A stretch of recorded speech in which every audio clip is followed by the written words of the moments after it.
नमस्कार दोस्तों, एजुकेट भारत में मैं आपका स्वागत करती हूँ। फ्रेंड्स, यदि आप यूपी टेट या सी टेट की तैयारी कर रहे हैं तो ये प्रैक्टिस सेट आपके लिए एक चैलेंज है, क्योंकि इसके क्वेश्चन बहुत ही ट्रिकी और एग्जाम ओरिएंटेड है। साथ ही साथ मैंने इसको यूपी टेट और सी टेट के सिलेबस के अकॉर्डिंग बनाया है।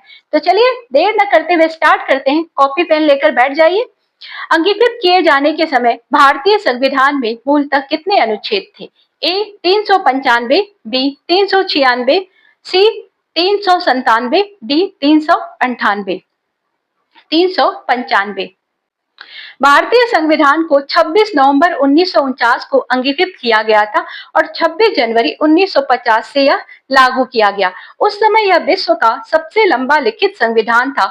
मूल संविधान में 395 अनुच्छेद, 22 भाग और 8 अनुसूचियां थी। बाद में संवैधानिक संशोधनों के कारण इनमें परिवर्तन हुए।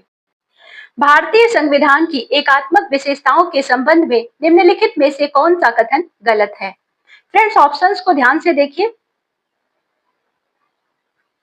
ऑप्शन नंबर सी गलत है। संविधान एकीकृत न्यायपालिका की व्यवस्था प्रदान करता है, ये गलत है। भारतीय संविधान संघीय और एकात्मक दोनों प्रकार की विशेषताओं का समन्वय है। एकल नागरिकता, एकीकृत न्यायपालिका और आपातकाल में केंद्र की शक्तियों का विस्तार इसकी एकात्मक विशेषताएं हैं। भारत के राज्यों को पृथक संविधान बनाने का अधिकार नहीं है। भारत में किस प्रकार की शासन व्यवस्था है? ए राजतंत्रीय शासन व्यवस्था, बी संप्रदायवादी शासन व्यवस्था, सी अल्पतंत्रीय शासन व्यवस्था, डी संसदीय शासन व्यवस्था। संसदीय शासन व्यवस्था। भारत ने ब्रिटेन से प्रेरित होकर संसदीय शासन व्यवस्था को अपनाया है। इसमें राष्ट्रपति संवैधानिक प्रमुख होता है, जबकि प्रधानमंत्री वास्तविक कार्यपालिका का प्रमुख होता है। मंत्रिपरिषद लोकसभा के प्रति सामूहिक रूप से उत्तरदायी होती है। फ्रेंड्स, आपसे मेरा ये कहना है कि वीडियो को अंत तक जरूर देखिएगा। एक भी क्वेश्चन को आप मिस मत कीजिएगा, क्योंकि आगे आपको बहुत ही महत्वपूर्ण और रोचक क्वेश्चंस दिखाई देने वाले हैं। निम्नलिखित में से कौन सी भारतीय संविधान की प्रमुख विशेषता नहीं है? ए संसदीय शासन व्यवस्था, बी स्वतंत्र न्यायपालिका, सी धर्मतांत्रिक राज्य व्यवस्था, डी मौलिक अधिकारों की व्यवस्था। धर्मतांत्रिक राज्य व्यवस्था। भारतीय संविधान की प्रमुख विशेषताओं में संसदीय शासन, स्वतंत्र न्यायपालिका, मौलिक अधिकार और धर्मनिरपेक्षता शामिल है। भारत किसी विशेष धर्म को राजधर्म नहीं मानता, इसीलिए धर्मतांत्रिक राज्य व्यवस्था इसकी विशेषता नहीं हो सकती। भारत में पुर्तगाली उपनिवेश का प्रथम वायसराय कौन था? A Vasco da Gama, B Francisco de Almeida, C Alfonso de Albuquerque, D Nuno da Cunha. Francisco de Almeida.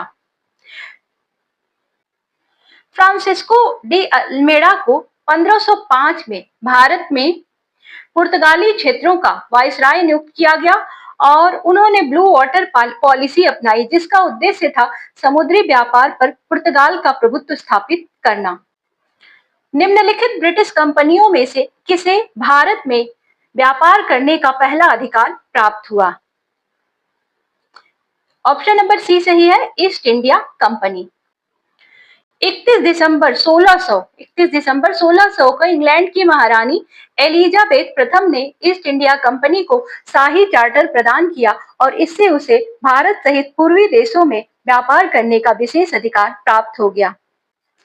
Bharat के साथ व्यापार के लिए संयुक्त पूंजी कंपनी का प्रारंभ किसने किया था? डचों ने। डच ईस्ट इंडिया कंपनी की स्थापना 1602 ईस्वी में हुई थी और इसे विश्व की पहली संयुक्त पूंजी ज्वाइंट स्टॉक बहुराष्ट्रीय कंपनी माना जाता है। इसमें निवेशकों द्वारा पूंजी लगाई जाती थी और लाभ हानि में भागीदारी होती। निम्नलिखित में से कौन सी फसल भारत में पुर्तगालियों द्वारा लाई गई थी? ए गेहूं, बी धान, सी मक्का, डी जौ। मक्का। पुर्तगालियों ने भारत में मक्का, मिर्च, आलू, टमाटर, तंबाकू, पपीता और अनानास जैसी फसलों का परिचय कराया। मक्का मूलतः जो थी अमेरिका की फसल थी, जिसे पुर्तगाली व्यापारियों के माध्यम से भारत लाया गया। पांडिचेरी और चंद्रनगर पर किस यूरोपीय शक्ति का शासन था? ए पुर्तगालियों का, बी डचों का, सी फ्रांसीसियों का, डी अंग्रेजों का। फ्रांसीसियों का। पांडिचेरी और चंद्रनगर भारत में फ्रांसीसियों के प्रमुख उपनिवेश थे। पांडिचेरी फ्रांसीसी गतिविधियों का मुख्यालय था, जबकि चंद्रनगर बंगाल में उनका महत्वपूर्ण व्यापारिक केंद्र था। गोवा, दमन और दीव पर 1961 तक किसका शासन था? ए अंग्रेजों का, बी फ्रांसीसियों का, सी डचों का, डी पुर्तगालियों का। पुर्तगालियों का। गोवा, दमन और दीव पर 1961 तक पुर्तगालियों का शासन था। दिसंबर 1961 में भारत ने ऑपरेशन विजय चलाकर इन क्षेत्रों को मुक्त कराया और भारतीय संघ में सम्मिलित किया। लंदन में इंडिया हाउस के संस्थापक कौन थे? श्यामजी कृष्ण वर्मा। श्यामजी कृष्ण वर्मा ने 1905 में लंदन के हाईगेट क्षेत्र में इंडिया हाउस की स्थापना की थी। इसका उद्देश्य ब्रिटेन में अध्ययनरत भारतीय विद्यार्थियों को आवास उपलब्ध कराना और उनमें राष्ट्रीयवादी विचारों का प्रसार करना था। बाद में यह भारतीय क्रांतिकारियों की गतिविधियों का प्रमुख केंद्र बन गया। 1906 में लंदन में अभिनव भारत सोसाइटी की गतिविधियों का विस्तार किसने किया था? विनायक दामोदर सावरकर। अभिनव भारत की स्थापना 1904 ईस्वी में हुई थी, लेकिन 1906 में लंदन पहुंचने के बाद विनायक दामोदर सावरकर जी ने इनके क्रांतिकारी कार्यों को विस्तार दिया और इस संगठन का उद्देश्य था सशस्त्र संघर्ष के माध्यम से भारत को ब्रिटिश शासन से मुक्त कराना।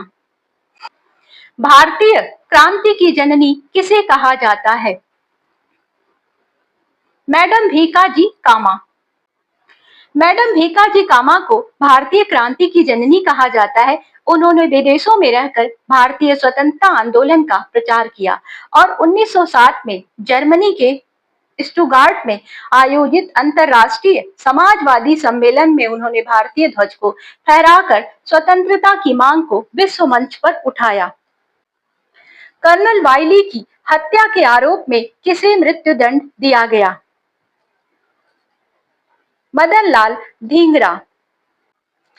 मदन लाल धिंगरा ने 1 जुलाई 1909 को लंदन में ब्रिटिश अधिकारी सर कर्जन वाइली की गोली मारकर हत्या कर दी थी। उन्होंने इसे ब्रिटिश भारत की दासता के विरुद्ध एक क्रांतिकारी कदम बताया।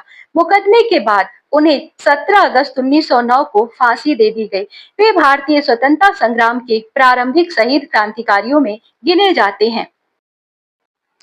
गदर आंदोलन की असफलता का सबसे महत्वपूर्ण कारण क्या था? कृपाल सिंह द्वारा गुप्त योजना की सूचना अंग्रेजों को देना। गदर पार्टी ने प्रथम विश्व युद्ध के दौरान 1915 ईस्वी में ब्रिटिश शासन के विरुद्ध सशस्त्र विद्रोह की योजना बनाई थी, लेकिन कृपाल सिंह नामक एक मुखबिर ने इसकी जानकारी अंग्रेजों को दे दी। परिणाम स्वरूप अनेक क्रांतिकारी गिरफ्तार कर लिए गए और विद्रोह प्रारंभ होने से पहले ही विफल हो गया।